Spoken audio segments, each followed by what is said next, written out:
చర్చ ఇవన్నీ కూడా ఇప్పుడు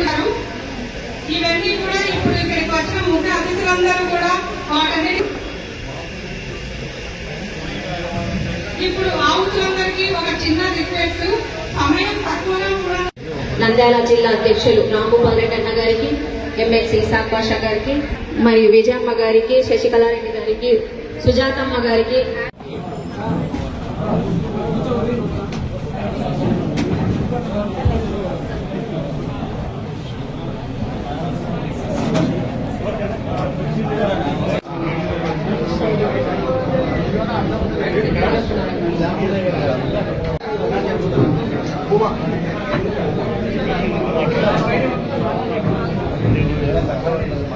ఈరోజు డ్రగ్స్ అయితే డోర్ డెలివరీ జరుగుతూ ఉంది.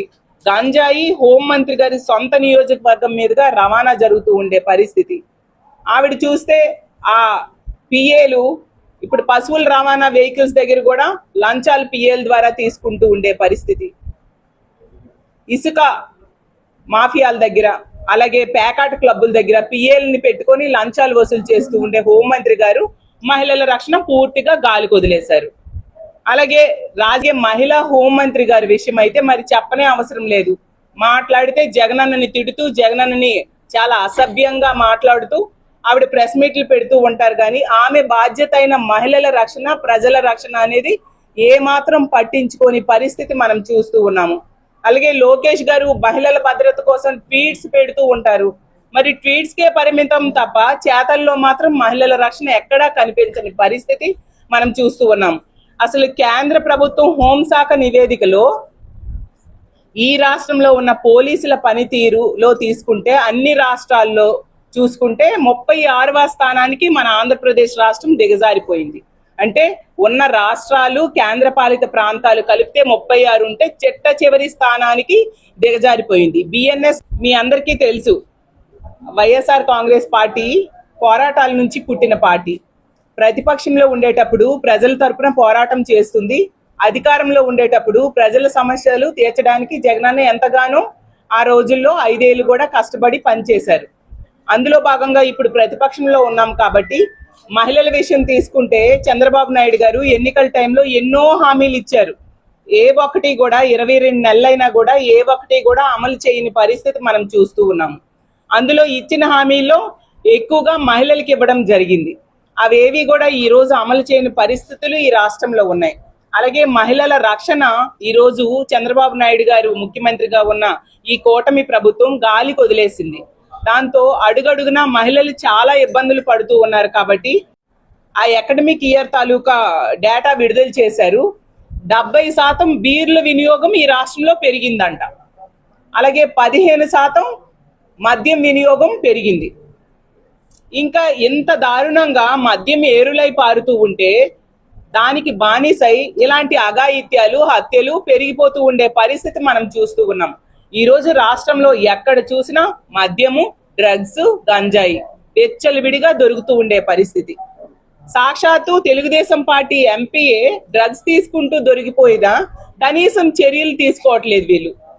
చంద్రబాబు నాయుడు గారి నివాసం ఉంటున్న గుంటూరు జిల్లాలోనే ఈ మద్యము, గంజాయి, డ్రగ్స్ వినియోగం 11% పెరిగింది. మరి ముఖ్యమంత్రి నివాసం ఉంటున్న ప్రాంతంలోనే ఎలా ఉంటే ఇంకా మహిళలకి రక్షణ ఏముంటుంది? క్రైమ్ ఎగ్నిస్ట్ ఉమెన్ తీసుకుంటే 10 జిల్లాల్లో ఈ కూటమి పాలనలో 10 జిల్లాల్లో మహిళల మీద క్రైమ్ పెరుగుతూ ఉంది. అలాగే మద్యం, గంజాయి, డ్రగ్స్ వినియోగం 16 జిల్లాల్లో పెరుగుతూ ఉందని సాక్షాత్తు చంద్రబాబు నాయుడు గారే కలెక్టర్స్ కాన్ఫరెన్స్ లో చెప్పడం జరిగింది. మరి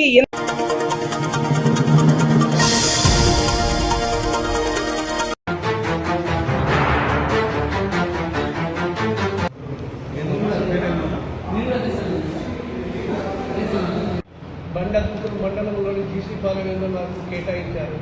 ఆ పొలం అప్పుడు నాకు కేటాయించి ప్రతి నెల, ప్రతి సంవత్సరం 4 సంవత్సరం నేను చేయడానికి పోగా ఇక మీకు అవసరం లేదు, మీరు సాగుబడి చేసుకోండి.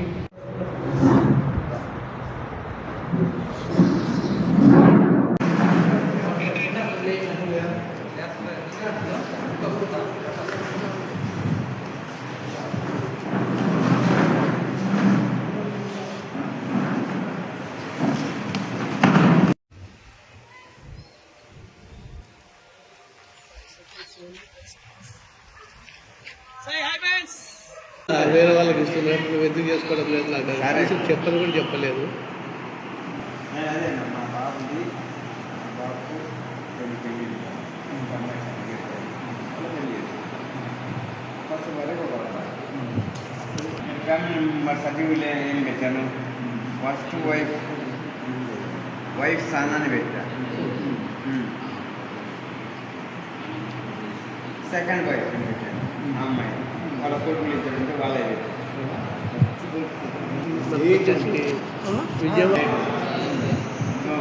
అబ్బాయి పేరు పెట్టాము, ఫస్ట్ వైఫ్ సన్నాను, వాళ్ళ భార్య సెకండ్ వైఫ్ అని పెట్టాము, వాళ్ళ పిల్లలకు పేరు పెట్టాము. అన్నీ చూసి అయినా కానీ వాళ్ళు సపోర్ట్ చేస్తున్నారు. హలో ఏ రిజిస్టర్డ్ వద్దు తల్లి, థ్యాంక్ యూ. ఫస్ట్ వైఫ్ సన్నాను ఉద్యోగానికి ఉద్యోగం చేసేవాళ్ళు, ఈ అమ్మాయికి ఉద్యోగం అమ్మాయి పెట్టండి. అయితే నాకు ఒకటి కావాలి, నాకు ఇవ్వండి, మాకు కావాల్సింది మాకు కానీ ఒక సమయాన్ని ఖరీదు కావాలి.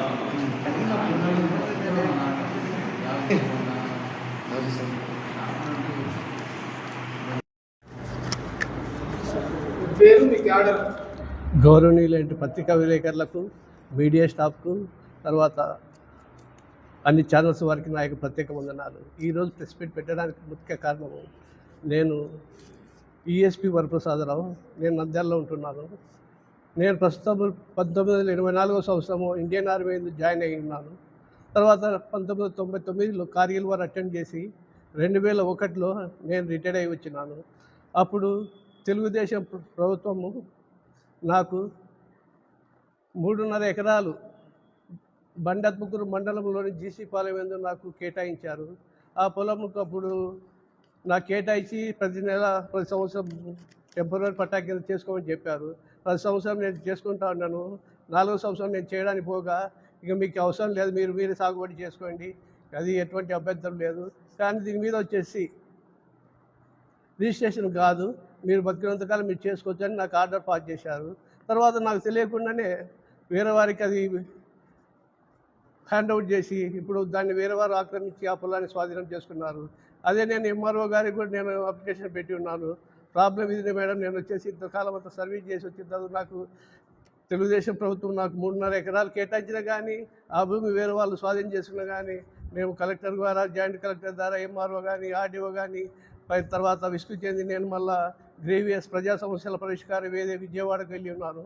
అక్కడ వారు వచ్చేసి నాకు గ్రీవియస్లో పెట్టి నాకు దాన్ని క్లియర్ చేయమని కలెక్టర్ గారికి, ఎంఆర్ఓ గారికి, ఆర్డీఓ గారికి తెలియపరిచినారు. జాయింట్ కలెక్టర్ గారిని కూడా కలిసినాను. జాయింట్ కలెక్టర్ గారు మీకు సంబంధించి పలా విషయం నేను మాట్లాడతాను ఎంఆర్ఓ గారితో, ఆర్డీఓ గారితో. ఎంఆర్ఓ గారికి కూడా ఫోన్ చేసి చెప్పారు, ఆయన ప్రాబ్లం మీరు సాల్వ్ చేయండి అని. సరే మేడం అని చెప్పింది, కానీ ఆయన ఎటువంటి ప్రాబ్లం అది సాల్వ్ చేయలేదు. ఇప్పుడు ప్రస్తుతానికి ఎన్నోసార్లు తిరిగినాను, కనీసం మీడియా ద్వారా చెప్పిన యొక్క ప్రాబ్లం సాల్వ్ చేయమని మేము అడుగుతున్నాము. ఇట్లాంటి మిలిటరీలో చాలామందికి జరుగుతున్నాయి. ఇచ్చేదేమో భూమి మా పేరు ఇస్తారు, సాగుబడేమో వేరే వాళ్ళు చేస్తున్నారు. కానీ దీని విషయం గవర్నమెంట్ స్పందించి మాకు తగిన న్యాయం చేకూర్చి మాకు మా భూమిని మాకు కేటాయించవలసిందిగా మరి మనవి చేసుకుంటున్నాను. నాకు వచ్చిన ప్రాబ్లం, మాకు ఎటువంటి ఒక స్థలం కూడా లేదు, ఒక భూమి కూడా లేదు. అందువల్ల దయవుంచి గవర్నమెంట్ మాపై కనికరం చూపించి మాకు మాకు ఇచ్చిన స్థలం మాకు కేటాయించవలసిందిగా గవర్నమెంట్ను ప్రజా మీడియా ద్వారా నేను తెలియజేసుకుంటున్నాను. 2 సార్ అదే 3 సంవత్సరాలు చెప్పుకున్నాను సార్. 4 సంవత్సరాలు వచ్చి నేను రెన్యువల్ చేసుకోవడానికి పోతే వద్దు అవసరం జిల్లని చెప్పారు సార్. తర్వాత వచ్చేసి నేను రెన్యువల్ చేసుకుని నేను సాధ్యం చేసుకున్న భూమి నాకు కేటాయించి వేరే వాళ్ళకి అప్పగించి ఆ విషయం కూడా నాకు ఎటువంటి ఇంటిమేషన్ ఇవ్వలేదు. నేను ఎంఆర్ఓ గారు సర్లే మీకు ఇక్కడ కాదు వేరే చోట స్థలం ఇప్పిస్తామని చెప్పినారు, కానీ అది కూడా లేదు. ఏమంటే మా ఆధీనంలో ఎటువంటి పొలం లేదు అని చెప్తున్నారు సార్. అదే విషయం జాయింట్ కలెక్టర్ గారిని కూడా కలిసినారు సార్. కలెక్టర్ గారు స్పందించి మేడం గారికి కూడా నా ముందన్న ఫోన్ చేసి మాట్లాడారు సార్. అందువల్ల మేడం గారు సరే అన్న, కానీ తర్వాత నేను మేడం గారితో మాట్లాడితే ఆమె దాని విషయం పట్టించుకోండి, మా దగ్గర గవర్నమెంట్కి సంబంధించిన పొలం లేదు అంటారు. ఇప్పుడు నాకేమో అది వచ్చేసి పూర్వం భూమి అని చెప్తున్నారు, కానీ దాని రిజిస్ట్రేషన్ కాదన్నారు, కానీ వేరే వాళ్ళు రిజిస్ట్రేషన్ చేసుకొని దాన్ని సాగుబడి చేస్తూ ఉన్నారు. ఇది అవును సార్, వాళ్ళ పేరు మీద ఆన్లైన్లో వాళ్ళు ఉంది సార్. అదే ఇప్పుడు నేను అదే విషయం చెప్పి అడిగినాను. సరే మేడం, నాకు పూర్వభోగి ఇచ్చారు, నాకు సాగుబడి చేస్తున్నారు, కానీ అది నేను రిజిస్ట్రేషన్ చేయమని మిమ్మల్ని అడిగితే దానికి ఎటువంటి సందర్భం చేయలేకుండా వేరే వాళ్ళు దాన్ని స్వాధీనం చేసుకొని వాళ్ళు చేస్తున్నారు. మరి ఇది ఎక్కడ న్యాయం అని నేను అడిగినాను సార్. పేరు వచ్చేసి దాన్ని వచ్చేసి మద్దులెట్టి మురళీమోహన్ అని అతను చేస్తున్నాడు సార్, సన్ ఆఫ్ సిద్ధయ్య. అతను కూడా వేరే వాళ్ళకి అబ్బాయి చెప్పి అతను వేరే వాళ్ళకి అమ్మినాడు సార్. ప్రస్తుతం వేరే అతను గోదాం పెద్ద మద్దులెట్టి అని అతను చేస్తున్నారు సార్ ప్రస్తుతానికి. ఇప్పుడు మూడోది వచ్చేసి వేరే వాళ్ళు చదువు, కానీ వాళ్ళ పేరు మీద కూడా ఆన్లైన్లో బుక్ చేయలేదు సార్, ఎంట్రీ కూడా లేదు వాళ్ళది.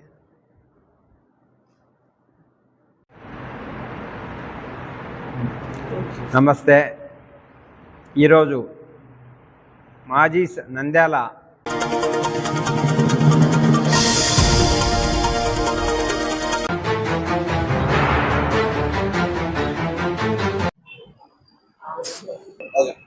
పత్రికా మిత్రులకు నమస్కారం.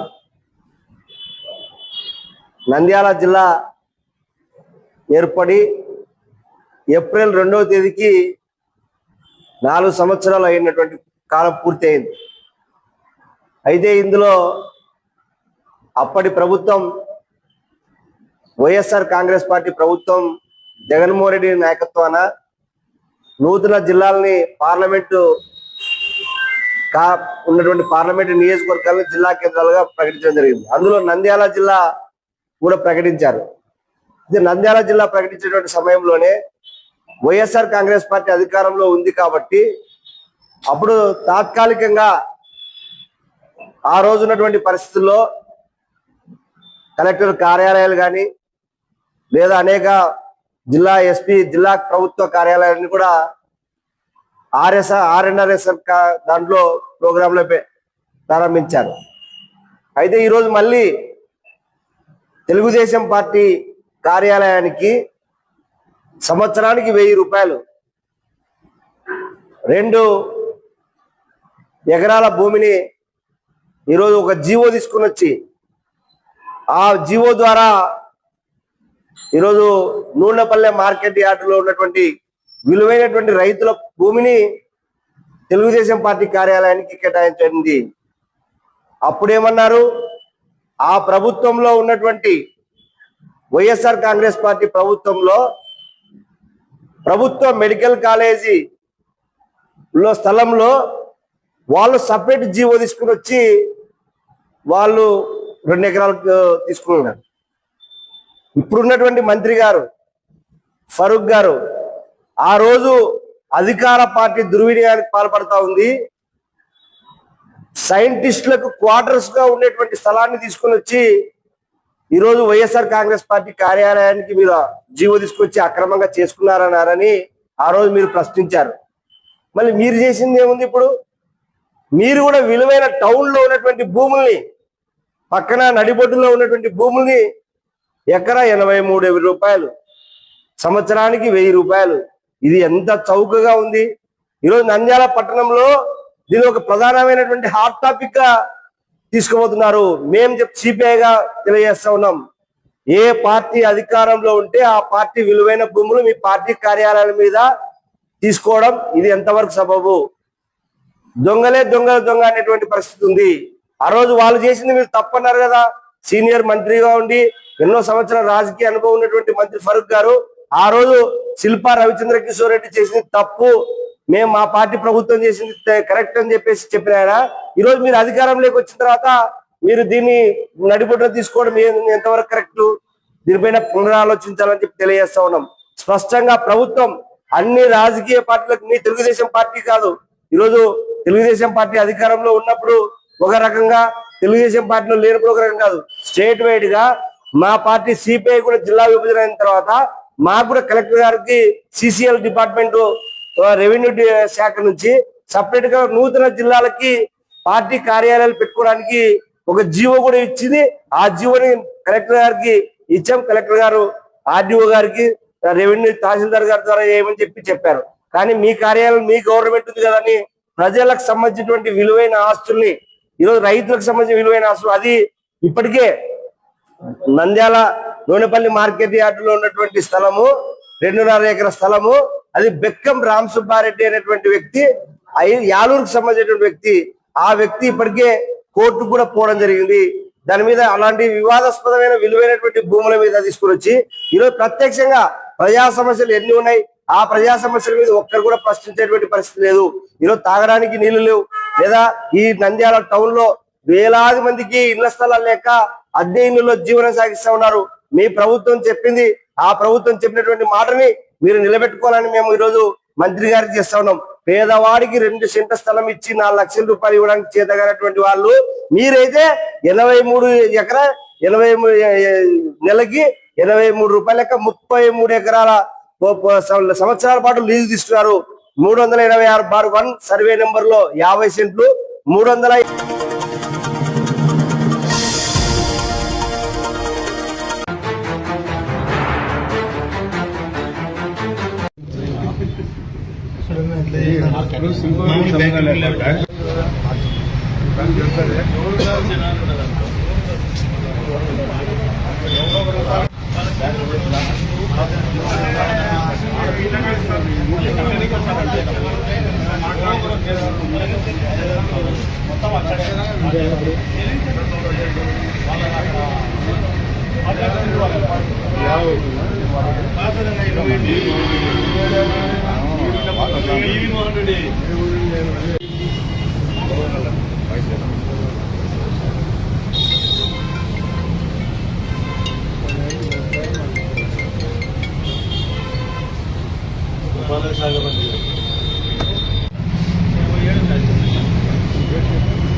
హరిపురం లేట్ చెప్పాలి.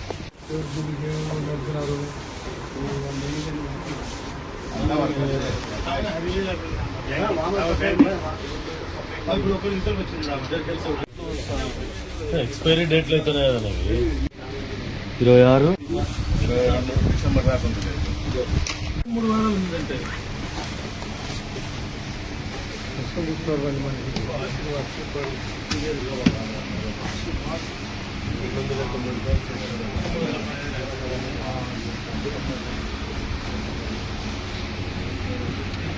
ఆయన చైర్మన్ ఏమని అంటే మాకు బాడిగలు తక్కువ ఉండే 2,500 రూపాయలు ఉన్నాయి, బాడిగలు పెంచుకొని అడిగడం జరిగింది. సరే ఇక్కడ ఏం వ్యాపారం చేస్తారో చూస్తాము, సార్ ప్రొవిజన్స్ పెట్టారు, దాని గురించి మాట్లాడాల్సి కలిగింది. అది జరుగుతూ ఉంది. ఇప్పుడు నేను మంచి పని చేస్తే మంచి చెడు పని చేస్తే చెడు అంటాము. కాబట్టి దాని గురించి మాట్లాడడానికి రాలేదు.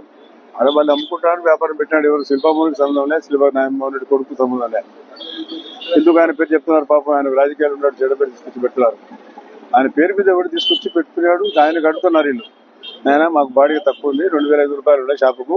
మీరు ఈరోజు ఈ కూడలిలో కనీసం 15,000 20,000 బాడీకి వస్తుంది. మీరు కోర్టు నుంచి కూడా డైరెక్షన్ వచ్చింది యాక్షన్ చేయమని. మీరు కాబట్టి మీరు యాక్షన్ పాల్గొని తీసుకోండి. వదిలేటోడు ఆయన వ్యాపారం పెట్టుకున్నాడు, వ్యాపారం గురించి మాట్లాడాలి, అదేదో లోన్లు పెట్టుకున్నా, అది అని సొంత పని ఎవరితో, అది దాంట్లో మేము చెప్పదలుచుకోలేదు, మాకు అవసరం లేదు. అది బిజినెస్ చేసుకుంటున్నారు, బిజినెస్ గురించి జరుగుతున్నారు. అదేదో వచ్చిన లాభం అయితే ప్రజలు పంపుతా ఉన్నారు. నాకు తెలుసు దాని విషయం. ఆ బ్యాంక్ కూడా ఉంది, ఆ బ్యాంకులో కూడా లోన్ ఇస్తారు 20,000 గురించి వెళ్ళి. దాని గురించి ఆలోచన లేదు మాకు. ఏమైనా పెట్టుకోండి, మాకు బాడీ కావాలా. ఈ రోజుల్లో మాకు 2,500 రూపాయలు బాడీగా సరిపోదు. ఇప్పుడు ప్రజలకు సంబంధించింది, ప్రభుత్వానికి. ఇది స్థలము నాది కాదు, ఈయనది కాదు, యువది కాదు. ఎవరు అయితే మాట్లాడుతున్నారు టీవీలో వాళ్ళకందరినీ ప్రభుత్వ స్థలము. ఇవాళ ఈయన ఉండొచ్చు, రేపు ఇంకోటి ఉండొచ్చు, ఇంకో భవిష్యత్తు ఇంకోటి ఉండొచ్చు. కాబట్టి మేము బాడీగా పెంచమని చెప్తున్నాం. కోర్టు నుంచి కూడా ఆదేశాలు ఇస్తున్నారు. బాడీగా చేసుకునే పనిని, వ్యాపారాన్ని మేము ప్రశ్నించడం తెలుసుకోలేదు. దాని గురించి అవసరం ఉంది. మీరు బ్యాంకులు పెట్టుకుని లోన్లు ఇచ్చుకుంటారు. అదేవిధంగా ఇక్కడ ప్రొవిజన్లో మేము అందరు ప్రజలకు సేవ చేస్తామన్నారు. మీ సేవల గురించి మేము మాట్లాడడం లేదు, మీ సేవలు మాకు అవసరం లేదు, దాని గురించి మాట్లాడదలుచుకోలేదు. మాకు మార్కెట్ యార్డ్ నుంచి ప్రభుత్వంకు కోర్టు నుంచి కూడా ఆదేశాలు వచ్చాయి. మీరు ఓపెన్ యాక్షన్ వేసుకొని మీకు ఎంత కావాలో మీరు లేకపోతే నెగోషియేట్ చేయండి. ఆయన కొంచెం చైర్మన్తో మాట్లాడవచ్చు కదా, అన్న ఇది 2,500 కాదు 10,000, 12,000, 15,000 ఇస్తామని కూర్చొని మాట్లాడుకోని. ఆయన ఎవరు తీసుకుని ఆయన ఎవరు తెలియదు. మన మధ్యలో అనవసరంగా ఆయన పేరుని తీసుకొస్తాడు. మీకు శిల్పామణి మా తెలుగుదేశం పార్టీ పని చేయలేదా? కొడుకు కూడా అదేమిది ల్యాప్టాప్ తీసుకొని బాకీ టాకి తీసుకొని తిరుగుతాడు. ఆయన రాజకీయాలు ఇప్పుడు ఎవరు డాన్స్ వస్తాడు ఎవరు తెలుదు. దాని గురించి కాదు, రాజకీయాల గురించి చేయడంలే. మార్కెట్ యార్డ్కు ఎందుకంటే ఈ మార్కెట్ యార్డ్ నా బయట బ్రాండ్ షేక్ నిందాలు ఉండే మార్కెట్ యార్డ్ తీసుకొచ్చి ఇక్కడ పెడదామంటే ఆ రోజుల్లో ఒప్పుకోకపోతే మళ్ళీ మన 1987 కొట్టాల శివనాయుడు వచ్చినప్పుడు ఇది చైర్మన్ వేసి రైతులు ఏదైతే ఉత్పత్తి చేస్తారో దానికి అందరు తీసుకొచ్చి రైతులు కూర్చొని మాట్లాడడానికి శ్రద్ధ తీసుకోవడానికి రైతుల కోసం ఏర్పాటు చేశాం. దాన్ని ఆయన అక్కడ మార్కెటింగ్ చేసి ప్రభుత్వ తరఫున మార్కెటింగ్ చేసి కొట్టాల శివనారెడ్డి గారు బాగా పనిచేశారు. నేను అంతేగాని దాని గురించి అవసరం లేదు. నాకు దాన్ని వాళ్ళ వ్యక్తిగత విషయాలు పోదలుచుకోలేదు. ఎవడేమి వ్యాపారం చేసుకుంటాడో దాని గురించి కాదు. వాళ్ళకి ఆ సంబంధం లేదు. వాళ్ళ పేరు వాళ్ళు ఎందుకు వచ్చి బయట వచ్చి మేము చెప్పుకుంటున్నాం మేము వ్యాపారం చేస్తున్నాం. మేము ఎవడైతే కాంట్రాక్టర్ ఉన్నాడో ఎవడైతే లీజ్ తీసుకున్నాడో ఆయన గురించే మాట్లాడుతున్నాము. ఆయన ఎవరు నాకు తెలియదు. ఎవరు ఆయన పేరు మీరు చెప్పండి. కృష్ణారెడ్డి అంటే ఎవరు నాకు తెలియదు. ఆయన వచ్చి మాట్లాడితే బాగుంటుంది. అప్పుడు చైర్మన్ ఉన్నాడు, కమిటీ ఉంది. ఎవరు ఆయన ఎవరితో తెలియదు నాకు. జగదీశ్వరుడి పేరునే కానీ ఆయన ఎవరో నాకు సంబంధం లేదు. అక్కడ అనవసరంగా ఈయన శిల్పామూరుడి కుటుంబం సభ్యులు కుటుంబం ఆయన ఎందుకు మాట్లాడుతున్నారు? పక్కన వేరే వాళ్ళు కూర్చోబెట్టి వాళ్ళు కూర్చొని మాట్లాడుకొని వాళ్ళంతా నా దగ్గర పనిచేసుకునే వాళ్ళు మళ్ళీ వాడిపోయింది వాళ్ళ స్టేట్మెంట్. బతుకు తెరుగు కోసం వాళ్ళ గురించి అన్న గురించి మాట్లాడబట్టి ఏం మాట్లాడతాము. కాబట్టి దాని గురించి వాళ్ళకి చేసే వ్యాపారాలు మాకు సంబంధం లేదు. మీరు చేసుకునే పని మీకు మంచిగా చేయడం మీరు చేసుకుంటారు, మాకు సంబంధం లేదు. మాకు బాడీగా కావాలి పెంచాలని మార్కెట్ యార్డ్ కమిటీ సభ్యులతో ఎక్కువగా మాట్లాడి పిలిచారు. చేసుకోండి కోర్టు ఆదేశాలు ఉన్నాయి చెప్పాలి. అంతేగాని చెప్పు రావడం లేదు. అది అడగా యాక్షన్ చేశారు.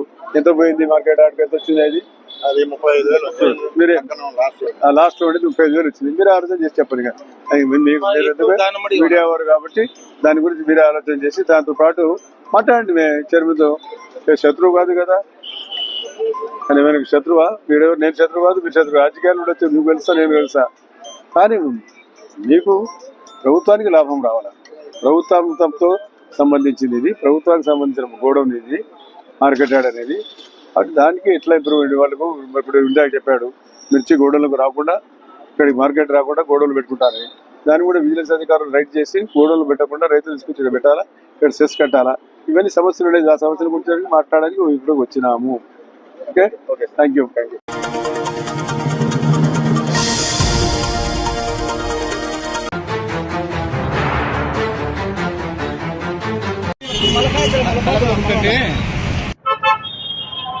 రాని పరిస్థితి అమ్మాయి లేడీ ఉండేనే మనకు శ్రీమతి నాగార్జున ఆర్డర్ లేదు ఒకదాని గౌరీ యాదవ్ రాలేము ఎక్కువ మాట్లాడుతుంది.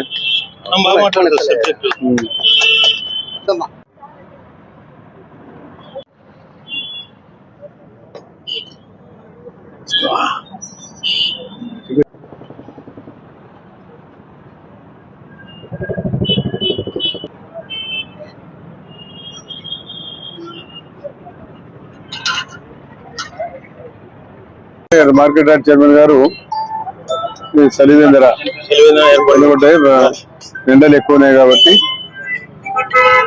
పాదచారులు ఎక్కువైపోయినారు.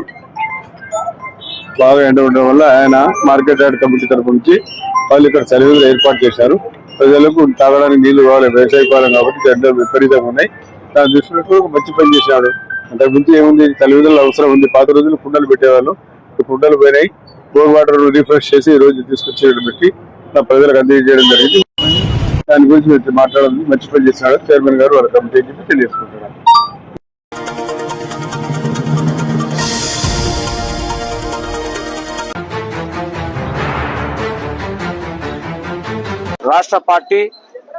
రాష్ట్ర పార్టీ ఆదేశాల మేరకు అలాగే మన ప్రియతమ శాసనసభ్యులు శ్రీ బుడ్డా రాజశేఖర్ గారి ఆదేశాల మేరకు నిన్న పార్లమెంట్లో ఈరోజు రాజ్యసభలో అమరావతి బిల్లు పాస్ అయిన సందర్భంగా రాష్ట్ర ప్రజలందరూ కూడా ఒక పర్వదినంగా చేసుకుంటున్నటువంటి ఈ రోజును మన ప్రియతమ శాసనసభ్యులు బుడ్డా రాజశేఖర్ గారు ఆత్మకూరులో కూడా సంబరాలు చేసుకోవడం జరుగుతూ ఉంది. మన ప్రజలందరికీ తెలిసిందే, గత ప్రభుత్వం 2014లో నారా చంద్రబాబు నాయుడు గారి సారథ్యంలో ప్రభుత్వం ఏర్పాటు చేసిన తర్వాత అమరావతి శంకుస్థాపనకు ఆద్యం చేయడం జరిగింది. ఆ టైంలో 2014 నుంచి 2019 వరకు అమరావతిని ఒక రూపు తీసుకొచ్చే సమయానికి రాష్ట్ర ప్రజలు వైసీపీ పార్టీకి అధికారం కట్టబెడితే ఆ 5 సంవత్సరాల్లో ఎక్కడైనా ఒక రాజధాని ఒకటి ఉంటుంది. కానీ ఆయన ఫైనాన్షియల్ క్యాపిటల్, అలాగే జ్యుడిషియల్ క్యాపిటల్, అలాగే పొలిటికల్ క్యాపిటల్ అని చెప్పి వైజాగ్లో ఒక రాజధాని, విజయవాడలో ఒక రాజధాని, కర్నూలులో ఒక రాజధాని చెప్పి మభ్యపెట్టి 3 ముక్కలాట ఆడి రాష్ట్రాన్ని సర్వనాశనం చేయడం జరిగింది. అలా అని చెప్పి అది మొదలు పెట్టినాడా అంటే ఏం లేదు, 10% కూడా మొదలు పెట్టినటువంటి పాపన పోలేదు. అలాంటిది నిన్న కూడా మాట్లాడుతున్నాడు, మన కూటమి ప్రభుత్వం ఏర్పడిన తర్వాత ఎక్కడైనా సరే రాష్ట్రాలకు రాజధాని లేదంటాడు. తెలంగాణ రాజధాని ఏది? హైదరాబాద్. మద్రాసు రాజధాని ఏది? చెన్నై రాజధాని మద్రాసు. అంటే ప్రతి రాష్ట్రానికి, కర్ణాటక వచ్చేసి బెంగళూరు, ఇలా ప్రతి రాష్ట్రానికి రాజధాని ఉన్నాయి. కానీ ఆయన ఏమంటాడు, దేశానికి మాత్రమే రాజధాని ఉంటుంది, రాష్ట్రాలకు లేదని చెప్తాడు. రాజ్యాంగంలో ఉన్నటువంటి వాటిని కూడా తప్పు పడతాడు. మళ్ళీ మాట్లాడతాడు, నిన్న కూడా చెప్తున్నాడు, మా విగన్ అంట మచిలీపట్నం ఒక రాజధాని, విజయవాడ ఒక రాజధాని, గుంటూరు 3 అక్షరాలు తీసి మా విగన్ పెడతా అంటున్నాడు. ఇది ఏమనుకుంటున్నాడు? రాజ్యాంగం అంటే పిల్ల శాస్త్రాలా? ప్రజలు ఇచ్చినటువంటి గవర్నమెంట్ మీరు ప్రభుత్వాన్ని ఏర్పాటు చేసేది ఎందుకు? రాజ్యాంగాన్ని అనుసరించి నీలెక్కటోళ్ళు ఎంతో మంది మహామహులు పోయినారు.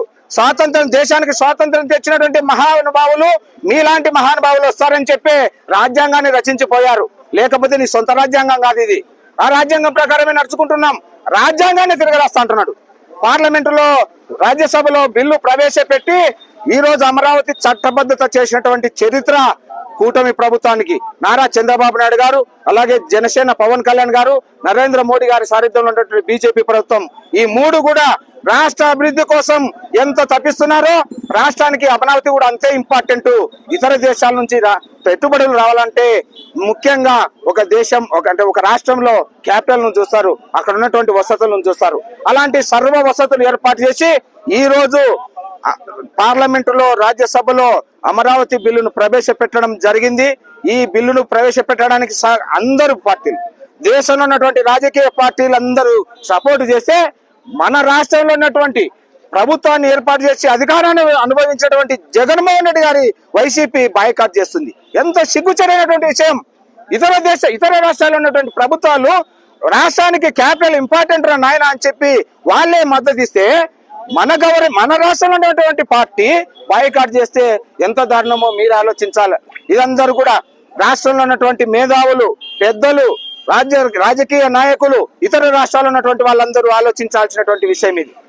రాజ్యాంగం కల్పించినటువంటి రాజ్యాంగ హక్కులనే కాల రాస్తా అంటే ఏ విధంగా ఎంతమంది వీళ్ళు న్యాయం చేస్తారో ఒకసారి ఆలోచించమని మిమ్మల్ని కోరుతున్నాం.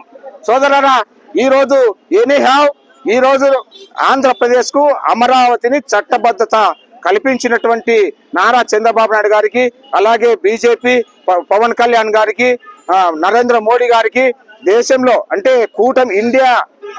ఎన్డీఏ కూటమిలో ఉన్నటువంటి అన్ని పార్టీలకు, మన శ్రీశైలం నియోజకవర్గ శాసనసభ్యులు బుడ్డా రాజశేఖర్ గారి తరఫున, అలాగే శ్రీశైలం నియోజకవర్గ ప్రజల తరఫున ప్రత్యేక ధన్యవాదాలు తెలియజేసుకుంటూ, ఈ సంబరాలలో పాల్గొన్నటువంటి ప్రతి ఒక్క కార్యకర్తకు, నాయకునికి, తెలుగుదేశం, జనసేన, బీజేపీ కార్యకర్తకు, నాయకులకు బుడ్డా రాజశేఖర్ గారి తరఫున, అలాగే తెలుగుదేశం పార్టీ తరఫున ప్రత్యేకంగా కృతజ్ఞతలు తెలియజేసుకుంటున్నాం.